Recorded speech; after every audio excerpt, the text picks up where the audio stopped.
What is happening, y'all? MrBeefBrain, and welcome back to the next episode of the walkthrough. Last episode, we took on Ornstein and Smo, and since then, we have teleported back to Firelink Shrine, and in this episode, we're going to be going after Sif, as well as the Stray Demon back in the Undead Asylum.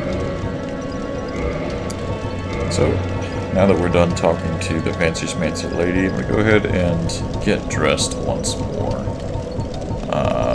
We'll just throw back on the sexy hell set. We can do it, why not?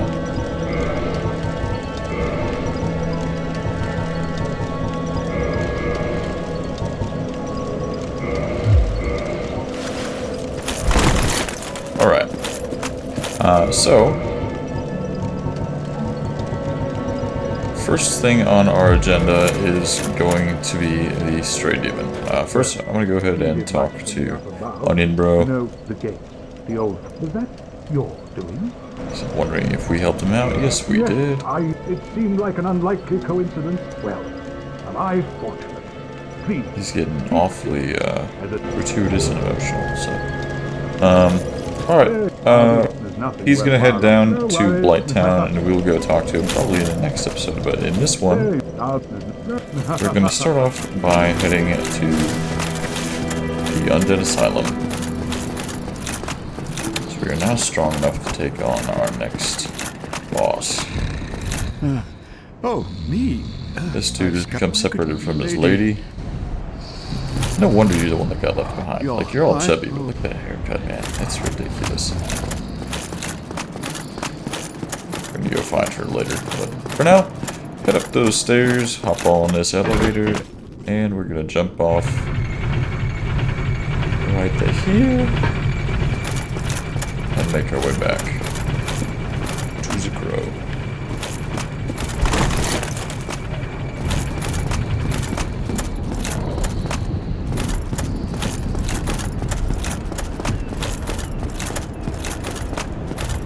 Head up the stairs, curl up like a ball, and we've seen this cutscene, so we don't need to see it again.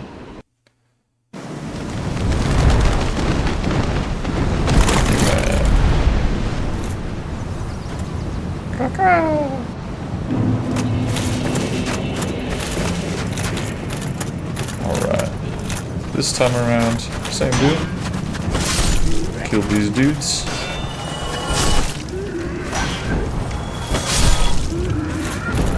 And then we're just gonna sit at the bonfire to our immediate right. If you die and you're struggling to this boss, go ahead and kindle the bonfire. But for now, I'm looking good, so I'm just gonna sit down. And hop up. Drop through the floor and fight the boss. I'm probably gonna have to heal right away. Yeah, did a lot of fall damage there. And similar to the first time you fight him, only now he's going to have a lot of those force attacks.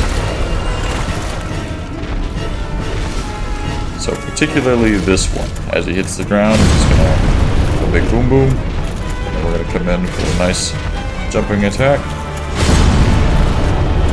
We'll just keep that pattern going. Oh, that's too bad.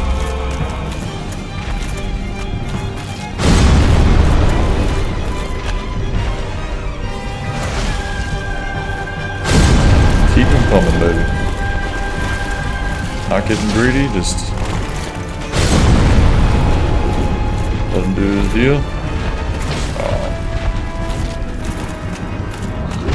Big ol' butt slam.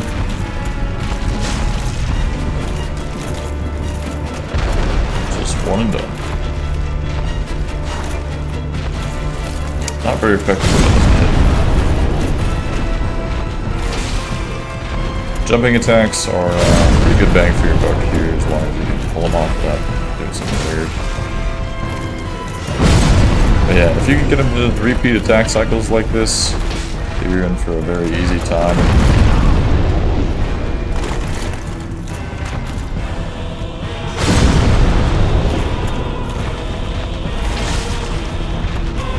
Just a couple more of those and he will be dead.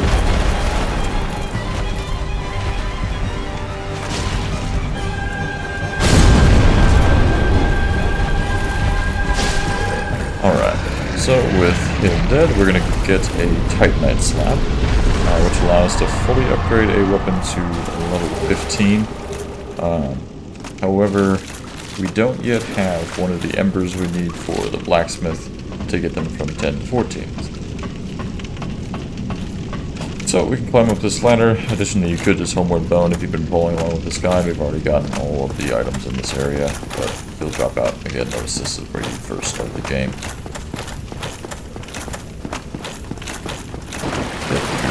Up the ladder, and from the bonfire we will warp to the Undead Parish. At this point, I would advise hanging on to the souls you just received, primarily because we're going to spend those souls to grab ourselves the crest of Artorias. Now this is optional. You can hang on to those 20,000 souls. You don't need to spend them to get this, and I'll show you exactly where to go if you don't want to do that.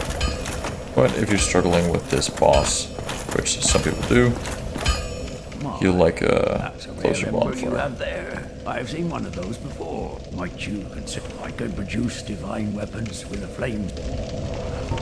Also give him our divine ember. And you know, I might as well do it at this point. I'm gonna modify my Zweihander to become a divine one. You just need it up to level 5 in order to make this happen. So let's make ourselves a divine Zweihander. And let's level it up as much as we can, using that green Titanite from those schnasties down below.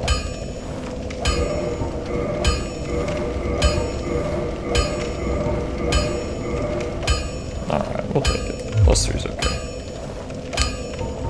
But additionally, what we're really here for is the crest of Artorias. So,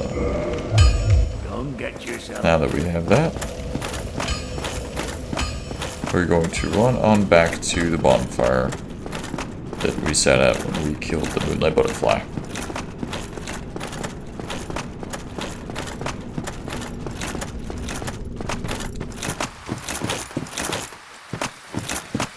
Back through the tree people. Easy souls, might as well hit them.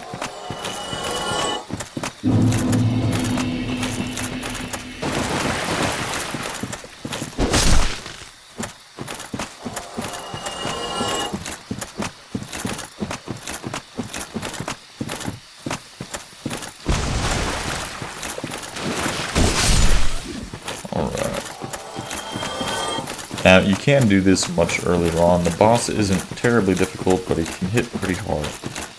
Additionally, we're going to be joining the Forest Covenant, which is a huge PvP hotspot. At least it was when the game was a little bit more active. So down here, we'll go ahead and build this bonfire, and there's quite a few things to work through.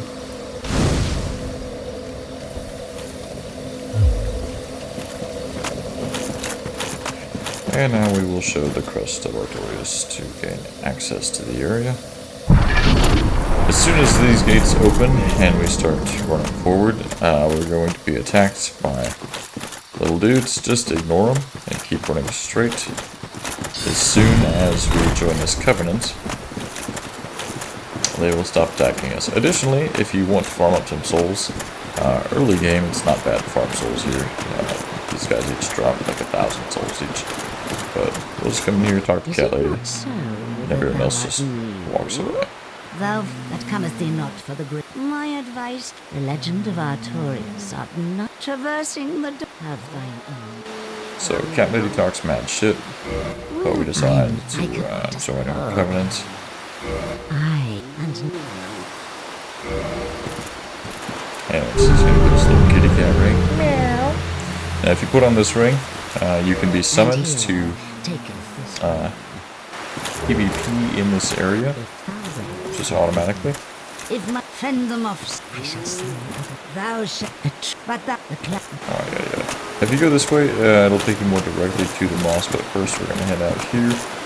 This guy, you can talk to him, and if you go down to Blight Town now, he is actually going to be a merchant under the water wheel, along with this guy.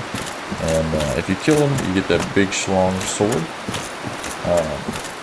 But he sells some pretty cool stuff as a merchant, so if you want to check out what he's got, head on down to Bloodtown in the next episode, and we'll see what he has, and then if you have no need for him, you can kill him.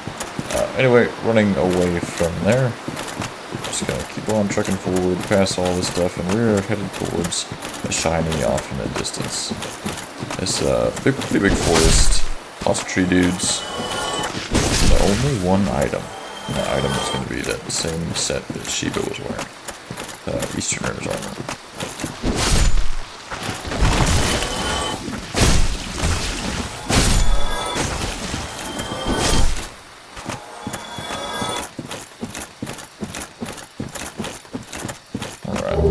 So, got the Eastern armor, bunch of poison moss and whatnot.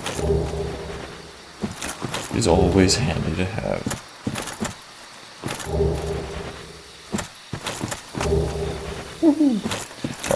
Alright, then, trucking back this way, we're going to stick towards the right and wait for a little opening for a path.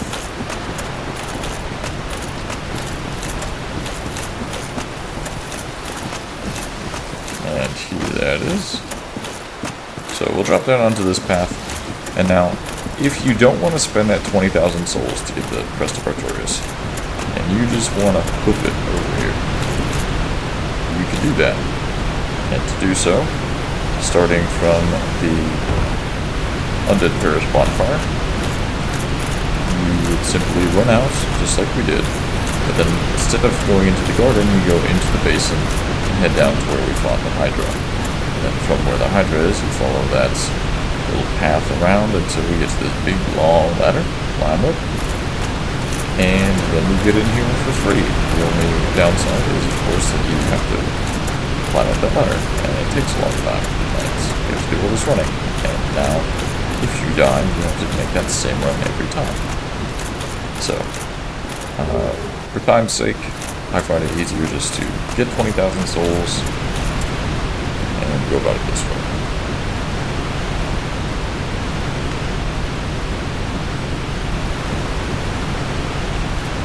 Anywho, we will cross over this bridge and take on some big old kitty cats.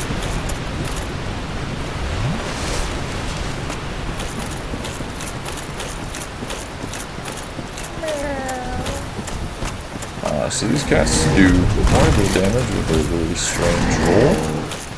You can come out and fight them like a good boy. Additionally, if they're giving you lots of trouble, they do de-aggro. So that one's dead. Now 2 more should pop out here. They de-aggro right down this little cliff line. So we'll get them to roll at us. And one of the easier strats for taking these guys on is just get them to come down here, and then they'll back up. And you'll smack them. Bad kitty. Bad Mr. Kitty. Back this way. You've always got a little bit of a safe spot. You can bait out the roll attacks, and as they slowly back up, and hit them.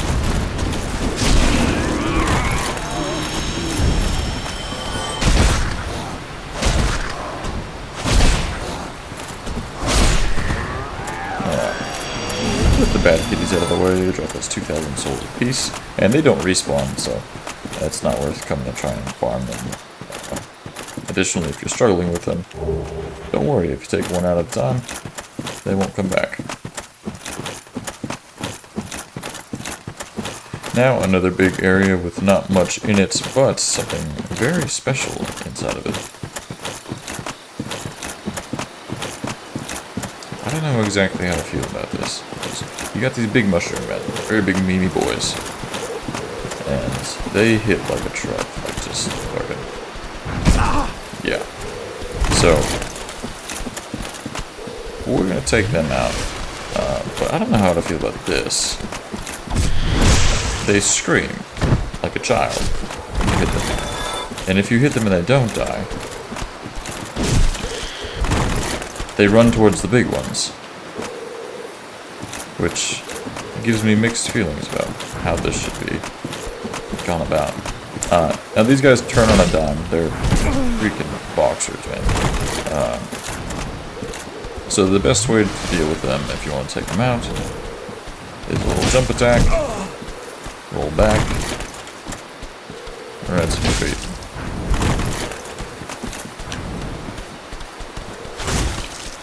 Ooh, that's not good damage. Anyway, I'm gonna probably be done murdering the little ones, unless it's convenient. And we will take on the next big boy.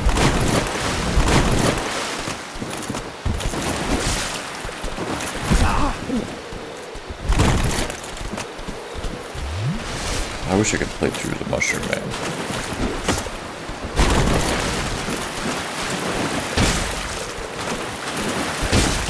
Just no rolling, just infinite poise.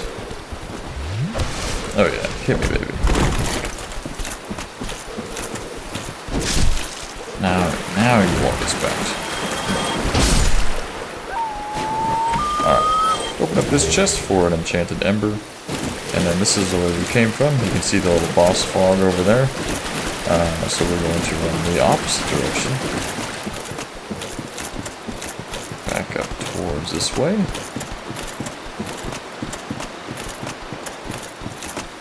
And with this little castle here, we'll open up this chest and grab the stone armor. Early on in the game, this is a very good set. It's still a great set later on, but nothing quite beats the Havel's armor. So we're going to keep this on, keep it simple, and head back through here. So from this point, all we have to do is kill the boss, and before we do that, we're just going to go ahead and rest at the bonfire. Get our Estus back up, and then we'll take the short way to the boss. This area is very large, can be super overwhelming, but there's honestly just those few item pickups.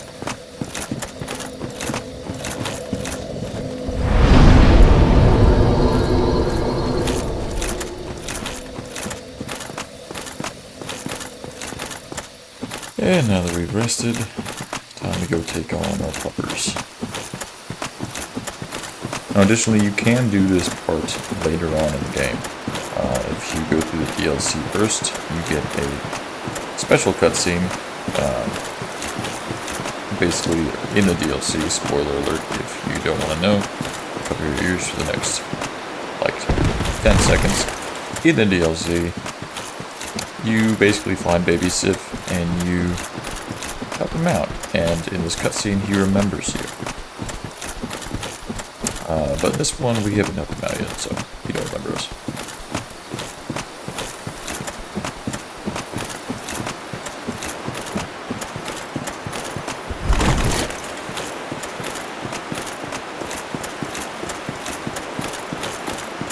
Alright. So through these doors, Sif is weak to fire. We don't really intend on using any. I'm just gonna go ahead and walk our beefy boy and whoop him. With him, you want to play fairly aggressive, or at least stay close to him. I know he's scary, he hits hard, you want to run away from him, but it's best to try to stick underneath him, roll towards him, smack, smack.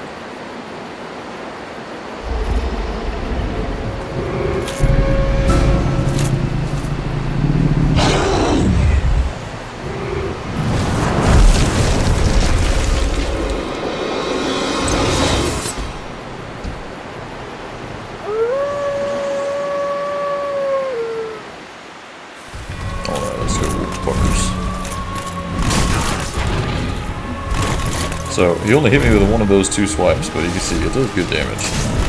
So he is not to be trifled with.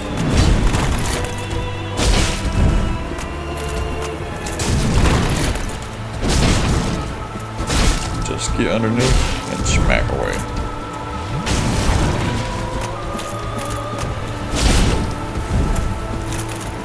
Right with a pretty dog face.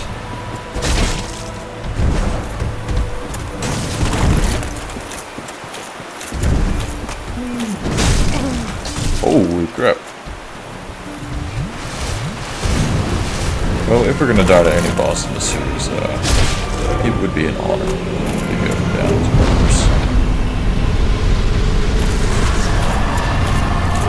But with that, we get his ring. Grab the hornet ring. And we will one more bone out of here. I'm actually going to go ahead and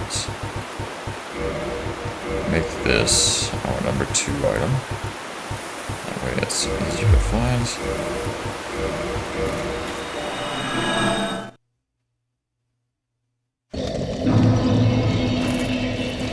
And then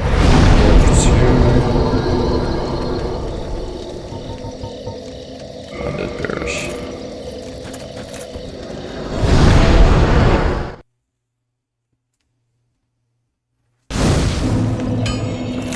Alright folks, we are going to wrap it up here in the next episode. We're just going to make sure that everyone goes ahead to get a divine weapon, and then we will be tackling the catacombs.